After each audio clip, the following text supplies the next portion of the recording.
எல்லோருக்கும் வணக்கம். So next நம்மளோட தாரண சித்தி ப்ரோக்ராம் எப்போ ஸ்டார்ட் ஆகிருக்கு அப்படின்னா November 26 to November 30 வரைக்கும் இந்த தாரண சித்தி ப்ரோக்ராம் வந்து நம்ம நடத்த இருக்கோம். ஸோ இந்த தாரண சித்தி ப்ரோக்ராம்ல என்ன மாதிரியான விஷயங்கள் கிடைக்கும் அப்படின்னு சொல்லி பார்த்தோன்னா, ஃப்ரம் மைண்ட் டு அவேர்னஸ். மனிதன் உண்மையாவே வந்து ரொம்ப கவனத்துடன் தான் நடந்துட்டு இருக்கிறானா, இல்லை இயந்திரத்தனமா நடக்கிறானா அப்படின்னு சொல்லி பார்த்தோன்னா இயந்திரத்தனமாக நடந்துட்டு இருக்கான்.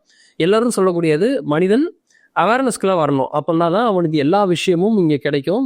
வாழ்க்கையோட முக்கியமான ஒரு நோக்கமே அதுதான் அப்படின்றது நிறைய பேர் சொல்லி கேள்விப்பட்டிருப்போம். ஸோ அதை கிரியேட் பண்ணக்கூடிய ஒரு வகையில் தான் இந்த 5 days ப்ரோக்ராம் வந்து இருக்க போகுது. ஸோ லிமிடெட் சீட்ஸ் மட்டும்தான். லிங்க் டிஸ்கிரிப்ஷனும் அண்ட் ஃபர்ஸ்ட் கமெண்ட்லும் இருக்குது. கிளிக் பண்ணி ஜாயின் பண்ணிக்கலாம். அழைக்கிறான் மாதவன். எல்லோருக்கும் வணக்கம். ஸோ இன்றைக்கி நம்ம பேச போகிற டாபிக் அப்படின்றது வந்து பார்த்திங்கன்னா, இந்த கார்த்திகை மாதம் வந்துட்டாலே ரொம்ப விசேஷமாக இருக்கும். கோவில்கள்லாம் இருக்கட்டும், ஏன்னா அடுத்து மார்கழி வேறு வரப்போகுதுன்னும் போது விசேஷமாக இருக்கும். அண்டு மாலை போட்டு போகிறத நம்ம பார்க்க முடியும் சபரிமலைக்கு. ஸோ இந்த கார்த்திகை மாதத்தை பற்றி தான் நான் பேச போகிறேன். ஸோ கார்த்திகை மாதத்தில் மாலை அணிந்து கோவில் போயிட்டு வராங்க, சபரிமலைலாம் போயிட்டு வராங்க. ஸோ அதை பற்றி பின்னாடி இருக்கக்கூடிய விஷயங்களை இன்றைக்கி நம்ம வந்து டிஸ்கஸ் பண்ண போகிறோம். ஸோ இந்த கார்த்திகை மாதத்தில் மாலை போட்டு நம்ம போயிட்டு வர்றதுனால என்ன மாதிரியான விஷயங்கள் நடக்குது அப்படின்னு சொல்லி பார்த்தீங்கன்னா, ஃபஸ்ட்டு அடிப்படையில் வந்து மைண்டு பியூரிஃபை ஆகுது. அண்டு வந்து உங்களோட உடம்பும் வந்து பியூரிஃபை ஆகுது. அப்போ மைண்ட் அண்ட் பாடி ரெண்டுமே வந்து பியூரிஃபை ஆகுது. சரி, அப்போ இதுக்கு பின்னாடி வந்து இறைவன் அப்படின்னக்கூடிய ஒரு விஷயம் இல்லையா, இது மட்டும்தான் இருக்கா அப்படின்னா, நல்லா நீங்கள் கவனித்து பாருங்கள். நான் சொல்லக்கூடிய விஷயங்கள்லாம் உங்களால் புரிஞ்சுக்க முடியும். இப்போது சிவவாக்கியர் பாடல் எடுத்துக்கிட்டிங்க அப்படின்னா, 4 வேதம் ஓதுவீர் ஞானபாதம் அருகிலீர் பாலுள் நெய் கலந்தவாறு பாவிகால் நீ அருகிலீர் ஆலனுண்ட கண்டனான் அகத்துளே இருக்கவே காலன் என்று சொல்லுவீர் கனவிலும் அது இல்லையே அப்படின்னு கூட ஒரு பாடல் உண்டு. என்னன்னா, உனக்குள்ளதான் இறைவன் இருக்கிறார். அதாவது 4 வேதம் ஓதுறீர் ஞானபாதம் அருகிலீர், அது ஞான நிலையில் இருக்கக்கூடியது. அப்போ என்னன்னா, இந்த 4 வேதங்கள் நீங்கள் படிக்கிறீங்க, ஆனால் உள்ளதான் வந்து இறைவன் இருக்கிறாரு அப்படின்றத நீங்கள் உணரலை அப்படின்னா என்ன பிரயோஜனம்? அதனால தான் என்ன சொல்கிறாருன்னா, நீங்கள் இறைவன் என்பவரும் உனக்குள்ளே இருக்கிறாரு, இறைவனை நீ தேடு, உள்ளே தேடு அப்படின்னு சொல்லி சொல்கிறோம். இருந்தாலும் நம்ம வந்து பல இடங்களுக்கு நம்ம கோவில் போகிறதா இருக்கட்டும், அண்ட் வந்து பார்த்திங்கன்னா இந்த மாதிரி மாலை போட்டு போகிறதா இருக்கட்டும், இந்த மாதிரியான விஷயங்கள் எல்லாமே வந்து அப்போ தேவையா அப்படின்னு சொல்லி பார்த்தோன்னா, எஸ், நான் முன்னாடியே சொன்ன மாதிரி இது மைண்டுக்கும் அந்த உங்களோட உடம்புக்கும் சுத்தப்படுத்துறதுக்கான ஒரு வேலையை செய்யுது. ஒரு விஷயத்த நீங்கள் புரிஞ்சுக்கலாம். இப்போது ஞானத்தின்படி வந்துருங்க, யோகம் பண்ணுங்க அப்படின்னா இது எல்லாருக்குமே சாத்தியப்படாது. ஏன்னா சரியை, கிரியை, யோகம், ஞானம் சொல்லக்கூடிய இந்த 4 வழிகள் மூலமாக இறைவனை அடைகிறது ஒரு விதம். அப்போ இவங்க பண்ணுறது தப்பா அப்படின்னா இவங்க பண்ணுறது தப்பு இல்லை. இப்போ மாலை போட்டு போகிறது தப்பானா கிடையாது. இப்போது இது மூலமாக தான் நான் வந்து இறைவனை பார்க்க முடியுமா, ஒன்லி மெடிடேஷன் மூலமாக தான் பார்க்க முடியுமானா அப்படியும் கிடையாது. ஒரு நிலையிலிருந்து ஒருத்தவங்க இறைவனை அடைஞ்சிருக்காங்க. பட் எல்லோரும் சொல்லக்கூடிய அந்த ஒரு எண்டுன்னு ஒன்று இருக்குல்ல. இப்போது மழை பெஞ்சதுன்னா எங்கே விழுகிற தண்ணியாக இருந்தாலும், ஏரியில் இருக்கக்கூடியதாக இருக்கட்டும், இல்லை ஆறில் ஓடக்கூடியதாக இருக்கட்டும், அது எல்லாமே வந்து ஒரு இடத்த தான் போய் சென்றடையுது. இப்போ வெளியே விழக்கூடிய நீர் வந்து ஒரு இடத்துல தான் போய் சென்றடையுது. கடைசியில் எங்கன்னா கடலை நோக்கி தான் பயணம் பண்ணுது. அந்த மாதிரி நீங்கள் என்னதான் வந்து மார்க்கத்தில் இருந்தாலும், என்னதான் நீங்கள் டிஃப்ரெண்ட் ரிலீஜியனில் நீங்கள் இருந்தாலும், அந்த விஷயத்தை வந்து நீங்கள் நல்லா கவனித்து பார்த்தீங்கன்னா, எடுத்துகிட்டு போகக்கூடிய இடம் என்பது அந்த ஒரு இடம் தான். அந்த ஏக இறைவனாக இருக்கக்கூடிய அந்த ஒரு இடத்த தான் வந்து எல்லாருமே சொல்கிறாங்க, எல்லா ரிலீஜனும் சொல்கிறாங்க. இப்போ கிறிஸ்டியானிட்டியை ஃபாலோ பண்ணக்கூடியவங்களாக இருக்கட்டும், அண்ட் வந்து முஸ்லீம் மதத்தில் ஃபாலோ பண்ணக்கூடியவங்களாக இருக்கட்டும், அதே மாதிரி ஹிந்துசத்தை ஃபாலோ பண்ணக்கூடியவங்களாக இருக்கட்டும், இந்த மாதிரி எல்லாருமே சொல்லக்கூடிய இடம் வந்து அந்த ஏக இறைவன், அவரை நோக்கி தான் ஒரு பயணம். அப்போது இதுக்கு நடுவில் நான் இந்த மாதிரியான இப்போ இந்த கார்த்திகை மாதமாக இருக்கட்டும், இல்லை சில மாதங்களில் வந்து நான் இறைவனை வழிபடுறதும் இந்த கோவிலுக்கு போகிறதும் அவசியமா அப்படின்னா எல்லாருக்கும் எல்லா நிலையும் சாத்தியம் இல்லைன்றதுனால தன்னை மாற்றிக்கொள்ளக்கூடிய ஒரு நிலை இங்கேருந்து அமையுது. அது எண்டா இருந்தாலும் தன்னை மாற்றிக்கொள்ளக்கூடிய நிலை இங்கேருந்து அமைக்க முடியுன்றதுனால இந்தந்த விஷயங்களை நம்ம இப்போ பண்ணுறோம். இப்போது இந்த கார்த்திகை மாதத்தில் என்னென்ன மாதிரியான விஷயங்கள்லாம் நம்ம பண்ணுவோம் அப்படின்னு சொல்லி பார்த்தீங்கன்னா, இந்த மாலை போடக்கூடிய ஒரு விஷயத்தை எடுத்துப்போமே. இப்போ சபரிமலைக்கு மாலை போடுறாங்க. மாலை போடும்போது என்ன பண்ணுறாங்க, தன்னை சுத்தப்படுத்திட்டு வீட்டெல்லாம் சுத்தப்படுத்தி ஒரு மாலையை வந்து அணியிறாங்க. அப்போ என்னென்னா வீடு சுத்தமாகுது, தன்னை சுத்தப்படுத்துறதுக்கு தயாராகிறாங்க. அப்போ துளசி மாலை போடுறாங்க. அப்போ இந்த துளசி மாலை என்ன பண்ணும் அப்படின்னா, உங்களுக்கு ஒரு பீஸ்ஃபுல்லான ஒரு லைஃப்பை கொடுக்கறதுக்கும், அதே மாதிரி மென்டல் கிளாரிட்டி கொடுக்கறதுக்கும், மென்டல் ஸ்ட்ரென்த் கொடுக்கறதுக்கும் இந்த துளசி மாலை உங்களுக்கு உதவி பண்ணும். அப்போ ஒரு காமாக நீங்கள் பயணம் பண்ணுறதுக்கு, இந்த மெடிடேஷனில் அந்த ஒரு யோகத்துக்குள்ளே பயணம் பண்ணுறதுக்கு இந்த துளசி மாலை உங்களுக்கு ஹெல்ப் பண்ணுது. அதுக்கப்புறம் வந்து பார்த்தீங்கன்னா, காலையில் எழுந்து குளிக்கிறதும் சரி, அதே மாதிரி மாலையில் வந்து குளிக்கிறதும் சரி. அப்போ 2 முறை நீராடுவது.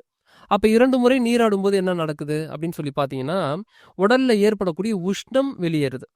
அப்போ இந்த உடம்புல உஷ்ணம் வரும்போது தான் உடம்புல பிரச்சனைன்றது வருது. அப்போ 2 வேளை நீங்க குளிக்கும்போது அது சமம் பெறுது, உடலும் தூய்மையாகுது. அப்போ காலையில எந்திரி அப்படின்னும்போது ஆட்டோமேட்டிக்கா இப்போ நம்ம முன்னாடி முன்னோர்கள்லாம் என்ன சொல்லியிருப்பாங்கன்னா, காலையில எந்திரிக்கக்கூடிய பழக்கத்தை ஏற்படுத்திக்கிங்க. வாழ்க்கையில நல்ல ஒரு முன்னேற்றத்தை கொடுக்கும் அப்படின்னு சொல்லி சொன்னாங்க. பட் நம்ம அதை கடைப்பிடிக்கல. அதனால சில சில விஷயங்களை இப்படி பண்ணும்போது இதுக்குள்ள எல்லா விஷயங்களும் கொண்டு வராங்க. அப்போ காலையில நீங்க எந்திரிக்கும் போதே ஆட்டோமேட்டிக்கா உங்களோட மைண்டோட ப்ராசஸ் அது வேற மாரி செயல்படும். அந்த டைம்ல நீங்க பண்ணக்கூடிய ஒரு ஒரு விஷயமும் உங்களுக்கு ஈஸியா மேனிஃபெஸ்ட் ஆகும். நீங்க எதை நோக்கி பயணம் பண்றீங்களோ அதுல ஸ்திரமா நின்னு உங்களால பயணம் பண்ண முடியும். அப்ப காலையில எந்திரிக்கக்கூடிய பெனிஃபிட்டு, நீங்க எந்த ஒரு விஷயம் வேணுமோ அதுக்காகவும் நீங்க ஓடலாம். அதே மாரி வந்து பார்த்தீங்கன்னா, உங்களோட உடல் ரீதியாகவும் அது ஒரு மிகப்பெரிய ஒரு மாற்றத்தை குடுக்கும். அப்ப காலையில எந்திரிச்சு தியானம் பண்ணக்கூடிய அந்த ஒரு நிலை ரொம்ப பெரிய ஒரு நிலையா இருக்கும். அப்ப அதனால தான் காலையில எந்திரிச்சு குளிச்சுட்டு அப்ப அந்தந்த சீதோஷ்ண நிலையில இருக்கக்கூடிய நீர்ல குளிக்கிறதுன்றது சரியாக இருக்கும். அப்ப அதனால தான் சுடு தண்ணிலாம் வைக்காம, அ அப்ப இருக்கக்கூடிய அந்த நீர் என்னவோ, அந்த கிரவுண்ட் வாட்டர் என்னவோ, அந்த தண்ணீல வந்து குளிங்க அப்படின்னு சொல்லி சொல்றாங்க. அப்போ உடம்ப வந்து தயார்படுத்தக்கூடிய ஒரு நிலைக்கு வருது. அதுக்கப்புறம் வந்து பார்த்துக்கிட்டீங்கன்னா, அ மேல மெத்தைகள்லலாம் படுக்க வேண்டாம். ஸோ கீழேயே படுத்து பழகுங்க அப்படின்னு சொல்லி சொல்லுவாங்க. அப்போ இந்த சுகபோகமான வாழ்வை நோக்கி பயணம் பண்ணாம, ஒரு எதுவும் இல்லாம ஒரு வாழக்கூடிய நிலைக்கு கூட தயாராகக்கூடிய நிலை தான் அது. அப்ப நீங்க மெத்தையில படுக்கிறத தாண்டி, இப்ப கீழ படுக்கக்கூடிய ஒரு நிலை இருக்கும்போது, அ ஆட்டோமேட்டிக்கா நீங்க என்ன பண்ணுவீங்கன்னா, அந்த எதன் மீதும் ஒரு பெரிய பிடிப்பு இல்லாம, ஒரு ஒரு துறவ ஒரு சின்ன இடத்துலேருந்து ஸ்டார்ட் ஆகும். அ மெத்தைய நம்ம தேடாம, எங்க இருக்குதோ அந்த ஒரு இடத்துக்கு வந்து நம்ம அடாப்ட் ஆகுறது, இது எல்லாமே வந்து கீழ படுக்கக்கூடிய ஒரு விஷயத்த குடுக்குது.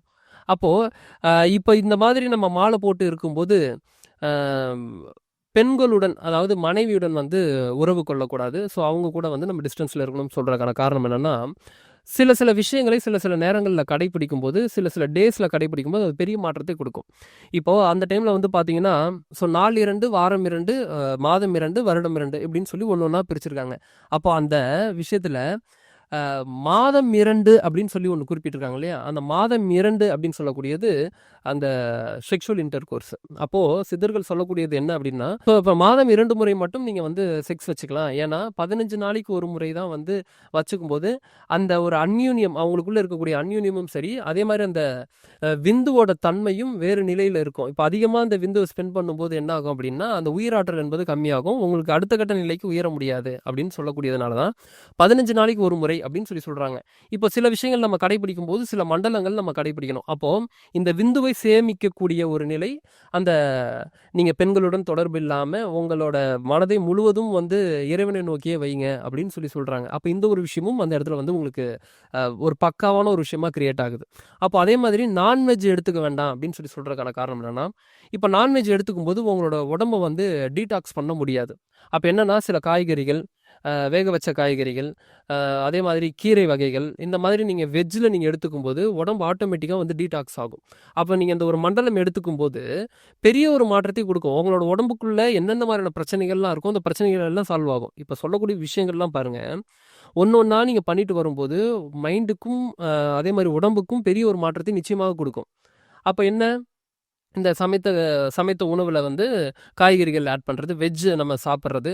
அதே மாரி வந்து பார்த்தீங்கன்னா, சில பேர் வந்து ஒரு 6, 7 மணிக்கு மேல சாப்பிட மாட்டாங்க. இது அந்த காலத்துல முன்னோர்களே வந்து ஆஃப்டர் 6 வந்து அஸ்தமனம் ஆயிடுச்சுன்னா, அதுக்கப்புறம் சாப்பிட வேண்டாம் அப்படின்னு சொல்லி சொன்னதுக்கான காரணம் என்னன்னா, டைஜெஷன் வந்து ப்ராப்ளம் ஏற்படுத்தும். ஏன்னா, நீங்க தூங்க போகும்போது அந்த டைஜஷனுக்கு அந்த ஒரு எனர்ஜிய வந்து உடம்பு ஸ்பெண்ட் பண்ணக்கூடாது. எதுக்கு ஸ்பெண்ட் பண்ணணும் அப்டின்னா, உங்களோட தூக்கத்துக்கு அது வந்து உங்களுக்கு ஹெல்ப் பண்ணணும். அதே மாதிரி இது இன்னைக்கு நீங்க பண்ண எல்லா ப்ராப்ளமும் இந்த உடம்புக்கு நீங்க எல்லா ப்ராப்ளத்தையும் அப்பதான் சரி செய்யும். அப்ப போய் மொத்த எனர்ஜியும் டைஜஷனுக்கு வேல பார்த்துச்சுன்னா, மீதி இருக்கக்கூடிய விஷயத்த கிரியேட் பண்ண முடியாது. அதனால தான் ஒரு 6, 7 மணிக்கு மேல சாப்பிட வேண்டாம் அப்டின்னு சொல்லி சொன்னாங்க. அதுவும் இதுக்குள்ள வந்துருச்சு. என்னன்னா, ஒரு 6, 7 மணிக்கு மேல சாப்பிடாம, குளிச்சுட்டு, அ நம்ம வந்து அந்த சில பேர் வந்து பார்த்தீங்கன்னா, கோவில் போய் பஜனை பாடுவாங்க. சில பேர் வீட்லயே வந்து பாடல் பாடி அ அ பூஜை பண்ணுவாங்க. இந்த மாரிலாம் பண்ணும்போது மனம் ஆட்டோமேட்டிக்கா லயப்படும். அதே மாதிரி இன்னொரு விஷயம் கவனிக்கணும். அப்போ செருப்பு போடாம நடந்து பழகுவாங்க. அப்போ செருப்பு போடாம நடந்து பழகும்போது என்ன ஆகும் அப்டின்னா, உங்களுக்கும் இந்த பூமிக்கும் இருக்கக்கூடிய அந்த கனெக்ஷன் வந்து ரொம்ப இன்னும் ஜாஸ்தியாகும். அப்போ உங்களுக்கும் அந்த பூமிக்கும் கனெக்ஷன் ஏன் வரணும் அப்டின்னா, இப்போ இந்த பஞ்சபூதம்ன்றது நம்மளோட உடம்புல இருக்கு. அப்போ இந்த பஞ்சபூதம் சரியாக இருந்தால் தான் உங்களோட ஆர்கன்ஸு அண்ட் உங்களுக்கு நடக்கக்கூடிய விஷயங்கள் அண்ட் உங்களோட உடம்பு வந்து சரியாக இயங்கும். இப்போ உங்களுக்கும் இந்த நிலத்துக்கும் சம்மந்தம் இல்லாமல் நீங்கள் வந்து இந்த இந்த பஞ்சபூதத்தில் இந்த ஒரு பூதத்தை நீங்கள் கட் பண்ணீங்க அப்படின்னா இதனால் ஏற்படக்கூடிய பாதிப்புகள் உங்களுக்கு அதிகமாகும். அதனால தான் என்ன சொல்லுவாங்கன்னா, செருப்பு போடாமல் சில நேரங்களில் வந்து நடக்க சொல்லி சொல்லுவாங்க. பட் இன்னைக்கு நம்ம அதை யாரும் பண்ணுறது கிடையாது. இது எப்படிங்க நமக்கும் பூமிக்கும் ஒரு கனெக்ஷன் ஏற்படுமா அப்படின்னா, எஸ், நீங்கள் சிம்பிளாக புரிஞ்சுக்கலாம். இப்போ நீங்கள் வந்து ஒரு எலக்ட்ரிஷியன் எலக்ட்ரிக்கல் ஒர்க் பார்க்கக்கூடியப்போ அவர் செருப்பு போட்டு ஒர்க் பண்ணுறத பார்த்துருப்போம். அப்போ செருப்பு போட்டு வேலை பார்க்கும்போது என்ன நடக்கும்னா, அவங்களுக்கு அந்த ஷாக் அடிக்காமல் தடுக்கிறதுக்காக அது பண்ணுறாங்க. ஏன் செருப்பு போட்டால் அடிக்காது அப்படின்னா, எர்த்தோட கனெக்ஷன் இருக்கும்போது தான் அந்த இடத்துல வந்து அந்த எலக்ட்ரிசிட்டி வந்து பாஸ் ஆகும். அப்போ அந்த எர்த்தோட கனெக்ஷன் இல்லாதப்போ எலக்ட்ரிசிட்டி பாஸ் ஆகாது. இப்போ நான் சொல்கிறேன்றதுக்காக இதை ட்ரை பண்ணிடாதீங்க. என்னன்னா, இப்போ ஒரு 2 லைன் போகுதுன்னு வைங்களேன். இப்போ காக்கா வந்து ஒரு கம்பத்தில் ஒரு இதில் உட்காருது, ஒரு வயரில் உட்காருது. ஆனால் அந்த காக்காய்க்கு வந்து நம்ம ஷாக் அடிக்கிறத பார்த்துருக்கவே முடியாது. இப்போ இதுவே 2 பக்கத்தில் இதுக்கு பக்கத்தில் மொத்தம் 3 போகும் இல்லையா? 3 ஃபேஸ்னால் ஒரு 3 வயர் போகும், 2 வயர் போகும் இந்த மாதிரி கரண்ட் கம்பத்தில். அப்போது இந்த 2 அந்த வயரும் மோதும் போது பார்த்தீங்கன்னா ஒரு ஸ்பார்க் வரும். அந்த டைமில் காக்கா உட்காந்துச்சுன்னா ஷாக் அடிக்கும். இப்போது அந்த காக்காய்க்கு கீழேருந்து ஏதோ ஒரு தொடர்பு எர்த்து மூலமாக நம்ம ஏதோ ஒரு டச் பண்ணாலே அவங்களுக்கு ஷாக் அடிக்கும். இப்போ மேலே ஒருத்தர் வந்து வெறும் அந்த வயரை பிடிச்சிட்டு அப்படியே அவர் நின்னா கூட அவருக்கு ஷாக் அடிக்காது. ஆனால் கீழே எர்த்து கனெக்ஷனோ இல்லை இதோட இன்னொரு கனெக்ஷன் ஏற்பட்டுச்சுன்னா அவருக்கு ஷாக் அடிக்கும். அப்போ என்னன்னா சிம்பிளாக நம்ம புரிஞ்சுக்கிறது, நீங்கள் இந்த செருப்பு போட்டிங்கன்னா உங்களுக்கும் எர்த்துக்கும் இருக்கக்கூடிய கனெக்ஷன் அங்கே கட் ஆகுது. அப்போது செருப்பு போடாமல் நடக்கும்போது என்ன நடக்குதுன்னா, அந்த பஞ்சபூதம் உங்களோட உடம்புல ரொம்ப பெரிய லெவலில் வேலை செய்யுது. இதனால தான் கூட நம்ம ரீசெண்ட் டைமில் பார்த்துருப்போம். விஜய் ஆண்டனி அவர்கள் வந்து செருப்பு போடாமல் வந்து ரொம்ப நாள் வந்து ஒரு நடந்துட்டு இருக்கிறதா வந்து நிறைய நியூஸ் கூட வந்திருந்தது. காரணம் என்னன்னா, தன்னை மாற்றிக்கொள்ளக்கூடிய நிலை அந்த பஞ்சபூதத்தில் ஒரு மாற்றத்தை கொண்டு வரக்கூடியது செருப்பு போடாமல் நடக்கும்போது அது நடக்கும். ஸோ இந்த ஒரு விஷயமும் நம்மளுக்கு வந்து பார்க்க முடியும். அதே மாதிரி வந்து பார்த்தீங்கன்னா, புது பெட்ஷீட் வாங்கி பயன்படுத்துவாங்க. எங்கேயாவது நம்ம புது துணி வாங்கி பயன்படுத்துவாங்க, புது பெட்ஷீட் வாங்கி பயன்படுத்துவாங்க எங்கேயாவது நம்ம வெளியே கொண்டு போகிற மாதிரி இருந்தால். என்ன காரணம்னா, ஆல்ரெடி நம்ம பயன்படுத்தின ஆடைகளில் நம்மளோட எனர்ஜி இருக்கும். இப்போது அந்த எனர்ஜி இருக்கும்போது என்னன்னா, இப்போ அதனால தான் என்ன சொல்லுவாங்கன்னா, பெட்டில் நீ உட்கார்ற தூங்குற அப்படின்னா திரும்ப சாப்பிட்றதுக்கு பயன்படுத்தாத, உட்காந்து வேலை பார்க்குறதுக்கு பயன்படுத்தாத, பெட்டுனா தூங்குறதுக்கு மட்டும் பயன்படுத்து. இந்த இடம்னா ஆஃபீஸ்னா இந்த ஆஃபீஸ் அதுக்கு மட்டும் பயன்படுத்து. ஏன்னா ஒரு இடத்துல ஒரு வேலையை செய்யும்போது அந்த எனர்ஜி அங்கே இருக்கும். அப்போ அதனால தான் வந்து என்ன சொல்லியிருப்பேன்னா, தியானம் செய்யும்போது கூட ஒரே இடத்துல தினமும் உட்காந்து தியானம் செய்கிறதுக்கான ஒரு வாய்ப்பு இருந்ததுன்னா அப்படி அமைச்சுக்குங்க அப்படின்னு சொல்லியிருப்பேன். என்ன காரணம்னா, அந்த இடத்துல போய் உட்காந்த உடனே ஈஸியாக மனம் வந்து லயப்படும். ஏன்னா அந்த எனர்ஜியில் இருக்கும், அது அந்த வைப்ரேஷனில் இருக்கும். அப்போ நீங்கள் இதுக்கு முன்னாடி பயன்படுத்தின ஆடைகளை பயன்படுத்தினாலோ அந்த பெட்ஷீட்டை பயன்படுத்தினாலும் நீங்கள் எந்த மாதிரியான எண்ணங்கள்லாம் இருந்தீங்களோ அதெல்லாம் உங்களை வந்து பாதிச்சுக்கிட்டே இருக்கும். அப்போ புது ஆடைகளை பயன்படுத்தும் போது நம்மளோட மனம் இங்கே மாறி செயல்படுறோம்ல, வேற மாதிரி நம்ம இங்கே போகிறோம்ல, அப்போ அந்த ஒரு எனர்ஜி அந்த வைப்ரேஷன் தான் அதில் இருக்கணும் போது இந்த ஆடைகளை வந்து பயன்படுத்த சொல்லுவாங்க. அப்போ அதே மாதிரி வந்து பார்த்தீங்கன்னா, இந்த நேரங்களில் ஆல்கஹால் எடுத்துக்க வேண்டாம், ஸ்மோக் பண்ண வேண்டாம் இப்படின்னு கூடிய எல்லா விஷயமும் சொல்கிறத பார்த்துருப்போம். இப்போ இது எல்லாமே ஒரு மண்டலம், அதாவது ஒரு 6 வாரம் வந்து நம்ம இந்த ஒரு விஷயத்த பண்ணி நம்ம கோவிலுக்கு போகிறோம். இதை வந்து கோவில் போயிட்டு திரும்ப வந்த உடனே எப்படா போய் மாலையை கழட்டுவோம், வந்த உடனே இதை ஸ்டார்ட் பண்ணலாம் அப்படின்னு இருந்ததுன்னா என்ன பிரயோஜனம் இருக்குது? இப்போ ஒரு மாதம் நான் கடைபிடிச்சேங்க அப்படின்னா ஒரு பிரயோஜனமும் கிடையாது. அந்த நேரத்தில் கடைபிடிச்சதுக்கான பிரயோஜனம் இருக்குமே தவிர, இன்னும் அடுத்த ஒரு நல்ல மனிதனாக மாறுவதற்கு தானே நீங்கள் ஸ்டார்ட்டே பண்ணுறீங்க. பட் திரும்பவும் எப்படா கோவிலுக்கு போயிட்டு வந்துட்டு மாலையை கழட்டுவோன்னு பல பேர் வந்து இப்படி அதை எதிர்பார்த்துக்கிட்டே இருந்தால் அந்த மாலை போடுவதனால ஒரு பிரயோஜனமும் கிடையாது. ஏன்னா உங்களோட வாழ்க்கையை மாற்றக்கூடிய ஒரு விதமாக தான் இந்த மாலை போடுதல் வந்து இருக்குதுன்னும் போது நீங்கள் திரும்பவும் வந்து மாலை போட்டதுக்கப்புறமும் இதே மாதிரி சிகரெட் அடிச்சுட்டு தண்ணி அடிச்சுட்டு இந்த மாதிரியே நம்ம போயிட்டு இருந்தோம்னா இப்போ இது பண்ணதுக்கும் இதுக்கும் சம்மந்தமே இல்லை. ஏன்னா பல பேர் என்னென்னா கிட்டத்தட்ட அந்த ஒரு 6 வாரம் வந்து நோன்பு இருந்து போவாங்க. ஆனால் சில பேர் கடைசி 2 நாள் கடைசி 3 நாள் மட்டும் மாலை போட்டு போயிட்டு வந்துடுறேன் அப்படின்னா நீங்கள் இங்கே எதுவுமே கடைபிடிக்கலை. ஜஸ்ட்டு நீங்கள் கோவில் போகிறீங்க, அது ஓகே. பட் அங்கே உள்ள வைப்ரேஷன் நீங்கள் எடுத்துக்கிறீங்க, அது ஓகே. பட் இந்த மாதிரியான விஷயங்கள் எல்லாம் செய்து வர சொல்லி தானே நம்மளுக்கு சொல்லியிருக்காங்க. இப்போ இந்த மாதிரி இருமுடியை தூக்கிட்டு வரும்போது நீங்கள் வந்து வெறுங்காலில் தான் நடந்து வரணும். அப்போ அதுக்கு முன்னாடி நீங்கள் ப்ராக்டிஸ் வந்து வெறுங்காலில் நடந்திருக்கணும். அப்போ அந்த மாதிரி நீங்கள் இருந்திருக்கணும், சில விரத முறைகளை கடைபிடிச்சிருக்கணும். இது எல்லாமே தான் வந்து உங்களை உயர்த்துமே தவிர கடைசி நேரத்தில் மாலை போட்டு அப்படி போய் நான் இறைவனை பார்த்துட்டு வரேன் அப்படின்னா அங்கே ஒரு விஷயமும் நடக்காதுன்றது தான் என்னோட கருத்து. ஏன்னா இப்போ இந்த மாலை போட்டு இருக்கும்போது கோபப்பட வேண்டாம். சும்மா நீ அமைதியா போ அப்படின்னு சொல்லுவாங்க. ஏன் மாலை போட்டு கோவப்படுறீங்க அப்படின்னு சொல்றத பார்த்துருப்போம். அப்ப மாலை போட்டு கோவப்படக்கூடாது. ஏன் படக்கூடாது அப்படின்னா, நீங்க ஒரு மாற்றத்திற்காக நீங்க முற்பட்டுட்டு இருக்கிறீங்க. அப்ப மாற்றத்திற்காக முற்படும்போது திரும்பவும் நீங்க அந்த மாதிரியான சில விஷயங்களுக்குள்ள போகும்போது, அந்த மாதிரியான ஒரு குணங்களுக்குள்ள போகும்போது உங்களோட நிலையே மாறும். அதனால தான் சாப்பிடக்கூடியதுல கூட வந்து பார்த்தீங்கன்னா, ஆனியன் எடுத்துக்க வேண்டாம். அண்ட் வந்து பார்த்தீங்கன்னா, பூண்டு எடுத்துக்க வேண்டாம். நான்வெஜ் எடுத்துக்க வேண்டாம். இந்த மாரி சொல்லுவாங்க. ஏன்னா, தேவையில்லாத குணங்கள வந்து நம்மளுக்கு உணர்ச்சிகள தூண்டக்கூடாதுன்றதுக்காக தான் அந்த ஒரு விஷயம் சொல்றது. அப்போ கோவப்படக்கூடியதா இருக்கட்டும், பின்னாடி ஒருத்தவங்கள போய் புறம் பேசுறதா இருக்கட்டும், இந்த மாதிரியான விஷயங்கள் மற்றவர்கள பத்தி குறை பேசுறது, இது எல்லாமே குறைச்சுக்கிறது தான் அந்த ஒரு இறைத்தன்மையை நோக்கி நம்மள பயணம் பண்ண வைக்கும். ஆனா, இறைத்தன்மை நோக்கி பயணம் பண்றதுக்கான வெளி விஷயங்கள் எல்லாத்தையும் பண்ணிட்டு, என்னோட உள் சூழல நான் இன்னும் பழைய மாரியே வச்சிருக்கிறேன் அப்படின்னா, இந்த கார்த்திகை மாதம் மாலையிட்டு போயிட்டு வர்றதுல என்ன ஒரு பிரயோஜனம் இருக்கு? ஒரு பிரயோஜனமும் கிடையாது. இன்னும் இந்த பாடல்கள்லாம் நம்மள இன்னும் ரொம்ப அழகா மனத வந்து லயப்படுத்தும். இப்போ எனக்கு ரொம்ப பிடித்த பாடல்லாம் வந்து பார்த்தீங்கன்னா, ஐயப்பனோட பாடல்ல ஏகப்பட்ட பாடல் இருக்கு. எப்பயாவது ஒரு மாரி மனம் வந்து ஒரு மாரி ஓய்வு எடுக்கணும் அப்படின்னு ஃபீல் பண்ணும்போது, அந்த ஐயப்பனோட பாடல் கேட்கும்போது அவ்வளோ ஈஸியா மனம் வந்து லயப்படும். நான் எப்பயுமே சொல்றது தான். ஒரு ஐயப்பனோட பாடலும் வந்து தனி சிறப்பு பெற்றிருக்கும். எல்லா தெய்வத்தோட பாடலும் அப்படி இருக்குமான்னா எனக்கு தெரியாது. ஆனா, ஐயப்பனோட பாடல் எல்லாமே அப்படி தனி சிறப்பு இருக்கும். அந்த கன்னி மூல கணபதியை வேண்டிக்கிட்டு நாங்க கார்த்திகை தேதி மாலையிட்டோம். அந்த பாடலா இருக்கட்டும். அதே மாரி வந்து பார்த்தீங்கன்னா, லோக வீரம் மகா பூஜ்யம் சர்வரக்ஷஹரம் தேவம் சாஸ்தாரம் பிரணமாம்யஹம் சுவாமியே சரணமையப்பா. இப்படி சொல்லும்போது நமக்கு வந்து லயப்படணும்ல. இப்ப இந்த கன்னிமூல கணபதி பாடல கூட நீங்க எடுக்கும்போது, கன்னிமூல கணபதிய வேண்டிக்கிட்டு நாங்க கார்த்திகை தேதி மாலையிட்டோம். ஐயப்பா ஐயப்பா என்றே சொல்லி நாங்க 6 வாரம் தானே நோன்பு இருந்தோம். அத ஐயப்பா ஐயப்பா என்றே சொல்லி நாங்க அப்படின்னும்போது மனம் அந்த என்றே சொல்லி நாங்கன்னும்போது அந்த மனம் உள்ள லயப்படுற ஒரு விஷயம் இருக்குல்ல, அதுதாங்க ஏற்படணும். நான் எப்பயுமே சொல்றது என்னன்னா, நீங்க நன்றி சொல்றதா இருந்தாலும் சரி, மன்னிப்பு கேட்கிறதா இருந்தாலும் சரி, உணர்வு நிலையில அது வந்தால் மட்டுமே அது உங்களுக்கு சாத்தியப்படுமே தவிர, மத்தபடி நீங்க சும்மா செஞ்சுட்டே இருந்தீங்கன்னா ஒரு பிரயோஜனமும் கிடையாது. இப்ப fake it until you make it அப்படின்னா கூட, ஃபேக்கா இருக்க உங்களுக்கு அது உணர்வு நிலைக்கு எப்போ போதோ, அப்பதான் உங்களோட நிலையில ஒரு மாற்றம் வரும். அதுவரைக்கும் உங்களுக்கு ஒரு மாற்றம் வராது. அப்போ இப்ப இந்த கார்த்திகை மாதத்துல நான் மாலை போட்டு போயிட்டு வரேன் அப்படின்னா, இந்த விஷயங்கள் எல்லாம் அடுத்து உங்களோட வாழ்க்கையில நீங்க ஒரு முன்னேற்ற பாதைக்கு எடுத்து செல்வதற்கான ஒரு ஆரம்பம். அப்ப நீங்க ஒரு ஒரு நல்ல ஒரு சிறந்த ஒரு மனிதராக மாறுவதற்கு இதுவரைக்கும் நான் எப்படி எப்படி இருந்தேனோ அதெல்லாம் ஓகே விட்டுரு. இதுக்கப்புறம் நான் எப்படி இருக்க போறேன்றத இது எனக்கு ஒரு ஆரம்பமா நான் அது ஒரு ஒரு டீடாக்ஸ் ஒரு டைம் மாதிரி நான் வந்து இத நான் எடுத்து செயல்பட்டுருக்கேன். என்னோட உடம்புக்கும் சரி, என்னோட மைண்டுக்கும் சரி. அப்ப அத நான் திரும்ப கடைபிடிக்கணும்ல. இப்ப நீங்க அங்க போயி நடக்கும்போது வந்து பார்த்தீங்கன்னா, இவ்வளோ நாள் நீங்க ஸ்பெண்ட் பண்ணியிருக்க மாட்டீங்க. இந்த கிரிவலம் நடக்கும்போது, இல்ல வந்து இந்த சின்ன பாதை நடக்கும்போது, பெரிய பாதை நடக்கும்போது, இது எல்லாமே வந்து பார்த்தீங்கன்னா, மனிதனோட வாழ்க்கையுடன் சம்மந்தப்பட்டதா தான் இருக்கும் எல்லாமே. உடம்ப பேணி காக்கிறது, மனதை பேணி காக்கிறது இது எல்லாமே. ஆனா இது எல்லாத்தையுமே விட்டுட்டு, இறைவனை நோக்கி போறோம். இறைவனையும் அங்க போய் வேண்டுறது கிடையாது. ஏன் அப்டின்னா, ஏதோ இன்னைக்கு வந்து அது ஒரு டூர் போற மாரி ஒரு ஃபீல் பண்ணி போயிட்டு வராங்க. போயிட்டு ஜாலியா சுத்துனேன், வந்தேன் அப்டின்னு. அதனால ஒரு பிரயோஜனமும் கிடையாது. அப்போ அங்க போய் கோவிலுக்கு போய் அந்த வைப்ரேஷன் எடுக்குறாங்கனாலும் அதுவும் இல்ல. சரி, அப்ப இதுக்கு முன்னாடி சில விரதங்கள கடைபிடிக்கிறாங்களா? அது மனதை தூய்மைப்படுத்துறதுக்கும், உடலை தூய்மைப்படுத்துறதுக்கும் அப்டின்னு பார்த்தா, அதுவும் இல்ல. கடைசில ஒரு 1 நாள்ல 2 நாள்ல மாலை போட்டு அப்டியே போயிட்டு வந்துர்றாங்க. இதனால ஒரு பிரயோஜனமும் கிடையாது.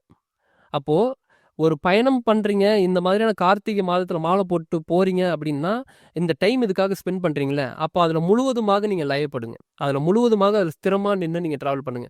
என்ன ஒரு 48 நாள், ஒரு 41 நாள் அந்த பயணம் உங்களுக்கு ரொம்ப சிறப்பா என்னென்னலாம் சொன்னாங்களோ அத கடைபிடிச்சீங்கன்னா, உங்களோட உடல்லயும் சரி, உங்களோட மனதிலும் சரி மிகப்பெரிய ஒரு மாற்றம் வரும். இல்லன்னா, அது பண்றதே வேஸ்ட் அப்படின்றது தான் என்னோட கருத்து. கிட்டத்தட்ட நான் வந்து பார்த்தீங்கன்னா, 2 முறை சபரிமலைக்கு மாலை போட்டு போயிட்டு வந்திருக்கிறேன். ஒரு முறை வந்து சின்ன பாதையும், ஒரு முறை வந்து பெரிய பாதையும் வந்து போயிட்டு வந்திருக்கேன். என்னோட லைஃப்ல அது பெரிய ஒரு விஷயமா நான் பார்த்தேன். ஏன்னா, அவ்ளோ வந்து என்னோட லைஃபே டோட்டலா சேஞ்ச் ஆன மாரி ஒரு ஃபீல். ஏன்னா காலையில எந்திரிச்சு குளிக்கிறது, அண்டு ஈவினிங் குளிக்கிறது, காலையில பஜனை பாடுவோம், ஈவினிங் உட்காந்து பஜனை பாடுவோம். நேரம் அதுக்காக டோட்டலா ஸ்பெண்ட் பண்ணுவோம். அதேமாரி தேவையில்லாத எண்ணங்களுக்குள்ள போவாது.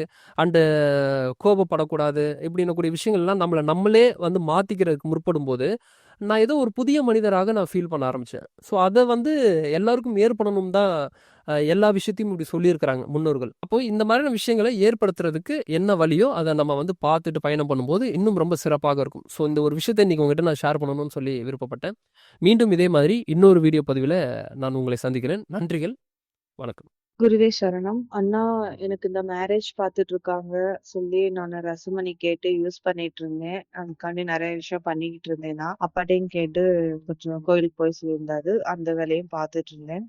இப்போ வந்து எனக்கு ஃபிக்ஸ் ஆயிருச்சுண்ணா. பூ வச்சுட்டு போயிட்டாங்க. வீட்ல வந்து பார்த்துட்டு பூ வச்சுட்டு போயிட்டாங்க. நெக்ஸ்ட் மந்த் வந்து ஃபங்ஷன் மாரி வைக்கலாம்னு ஒரு பிளான் பண்ணியிருக்காங்க. அக்டோபர் 31 அந்த டேட் ஃபிக்ஸ் பண்ணியிருக்காங்க. மேரேஜ் வந்து தை மாசத்துக்கு ஃபிக்ஸ் பண்ணியிருக்காங்க. தை 14 ஆமா. இன்னைக்கு தான் டேட் எல்லாம் கன்ஃபார்ம் பண்ணாங்க அவங்க வீட்ல இருந்து. உடனே வேகமாவே சொல்லிட்டாங்க எல்லாமே. எனக்கு ரொம்ப ஹாப்பி. நான் வீட்ல எல்லாத்துக்குமே ரொம்ப ஹாப்பி. நான் எப்படிலாம் நினைச்சு தேவட்ட ப்ரேயர் பண்ணிட்டு வந்தேனோ அதுபடியே எனக்கு எல்லாமே அப்படியே என்ன சொல்ற மிராக்கிள் மாதிரி டக்கு டக்கு டக்கு டக்குன்னு நடந்துச்சு. வீட்ல நாங்க யாருமே எதுவுமே யோசிக்கவே இல்ல. அந்த மொமெண்ட் எப்படின்னு. அதுவா ஆட்டோமேட்டிக்கா நடந்து போய்க்கிட்டே இருந்துச்சு. இது ஒரு பயங்கரமான மிராக்கிளான சிச்சுவேஷனா வந்துட்டு நடந்துருச்சு. இவங்க இந்த பயோடேட்டா இப்ப எனக்கு அமைஞ்சிருக்க பயோடேட்டா வந்து ஒரு 3 இயர்ஸ் பேக் வந்த பயோடேட்டா. அப்ப நாங்க மூவ் பண்ணோம். அவங்க மூவ் பண்ணல. திருப்பி அகைன் அகைன் நெறைய வாட்டி வந்துருச்சு. ஆனா அவங்க மூவ் பண்ணாமே இருந்தாங்க. இந்த வட்டம் மறுபடியும் அதே மாரி ஒருத்தவங்க மூலமா அதே பயோடேட்டா சேம் அதே இது வந்தது. அப்புறம் அப்பயும் நாங்க சொல்லிட்டோம் இந்த மாரி நாங்க மூவ் பண்ணி வரவே இல்ல எங்களுக்கு அப்படின்னு சொன்ன பிறகு அடுத்து அவங்களா இந்த வட்டம் மூவ் பண்ணி இது பண்ணிட்டாங்க. சோ அதனால நாங்க எதிர்பார்க்கவே இல்ல இது எதுவுமே. டக்கு டக்குன்னு எல்லாமே நினைக்க முடியாத அளவுக்கு ஒரு மிராக்கிள் மாரி வேக வேகமா நடந்து முடிஞ்சிருச்சு. இதுக்கு நான் உண்மையிலேயே ரொம்ப ரொம்ப நன்றி சொல்லணும். அண்ணாக்கும், அப்பாக்கு, மகாவிஷ்ணுக்கு எல்லாத்துக்கும், அப்புறம் திதி தேவதைக்கு எல்லாமே கரெக்டா நான் ஃபாலோ பண்ணிட்டே வந்துட்டு இருந்தேன். அந்த ஃபாலோ பண்ணிட்டே வந்தனாலதான் என்னால ஸ்ட்ராங்காவும் இருக்க முடிஞ்சது. என்னோட எய்ம வந்து டைவர்ட் பண்ணாம கொண்டு வர முடிஞ்சது. ஆனா ஊடால நிறைய டைவர்ஷன் வந்துச்சு எனக்கு. கொஞ்சம் டவுன் ஆகுற மாதிரி ஃபீல் வரும். ஆனா வரும்போதெல்லாம் எனக்கு மறுபடியும் மறுபடியும் என்னை மேல தூக்கிட்டு தூக்கிட்டு வந்தது வந்து எல்லாமே அண்ணாவோட ஸ்பீச் மோட்டிவேஷன், அப்புறம் அவர் கொடுத்த அட்வைஸ், திதி தேவதை, எல்லாமே அந்த ப்ரேயர் பண்றது, கிளாஸஸ், இதனாலதான் நான் மறுபடியும் மறுபடியும் நான் எவ்வளவுதான் கீழே விழுந்தாலும் மறுபடியும் மறுபடியும் என்னால மேல வர முடிஞ்சது. ரொம்ப ரொம்ப ரொம்ப ரொம்ப தேங்க்ஸ்ண்ணா, நன்றிண்ணா. நான் கண்டிப்பா அவங்க வந்து பார்க்க வருவேன். மாப்பிள்ளையும் சென்னை தான். சோ கண்டிப்பா வருவேண்ணா. வேற எதுவும் இன்ஃபர்மேஷன் இப்ப எதுவும் சொல்லலைண்ணா. அவங்க டேட் மட்டும் இப்ப சொல்லியிருக்காங்க. அடுத்த இன்ஃபர்மேஷன் வந்த பிறகு நான் வந்து சொல்றேண்ணா. இப்போ நான் நெக்ஸ்ட் வேற எதுவும் நான் செய்யணுமாண்ணா? நான் இப்ப எப்பயும் போல திதி தேவதை வழி